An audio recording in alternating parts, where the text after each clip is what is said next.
भाई लोग चैनल को सब्सक्राइब कर लीजिए। इस पे आप सभी को भोजपुरी का हर खबर आप सभी को दिखाया जाता है। आप सभी को बता दूं, ये जो राकेश मिश्रा जी का सॉन्ग आया है, अग्निवीर के हाथ में तिरंगा चाहिए, बात जब देश की आती है तो कहीं ना कहीं राकेश मिश्रा जी हमेशा खड़े रहते हैं। चाहे उनका कोई गाना आए या ना आए, बट क्या है, उनका देशभक्ति सॉन्ग एक तो आना कन्फर्म है। बट क्या है, आप सबके बीच में देखिए, ये जो सॉन्ग आज फाइनली वीडियो लॉन्च हो गया है, आप सब देख सकते हैं। अग्निवीर के हाथ में तिरंगा चाहिए जो सॉन्ग का टाइटल है, और काफ़ी अच्छा सॉन्ग है, मैं सुना हूँ।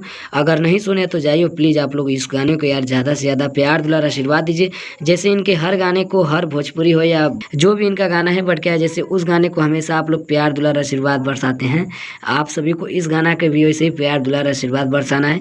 राकेश मिश्रा जी के चैनल पर ही लॉन्च हुआ ये सॉन्ग, राकेश मिश्रा ओरिजिनल। जी हाँ, चैनल का नेम है राकेश मिश्रा ओरिजिनल। आप सबको ये देखने को मिल जाएगा। वीडियो सॉन्ग है, काफ़ी खतरनाक सॉन्ग है, अग्निवीर के हाथ में तिरंगा चाहिए। सो मैं सोचा कि आप सभी को ये अपडेट बता दूं, राकेश मिश्रा जी का सॉन्ग आ गया है। तो चैनल पर न्यू है तो चैनल सब्सक्राइब प्लीज। इस पे आप सभी को सारा चीज़ दिखाया जाता है भोजपुरी के बारे में, जो भी हो, विवाद से लेकर सॉन्ग से आने तक, टीजर आने तक, फिल्म आने तक, सारा चीज़ आप सभी को इस पे मिलता है। आप देख रहे थे भोजपुरी मस्त न्यूज़ में, आर्यन जुबा।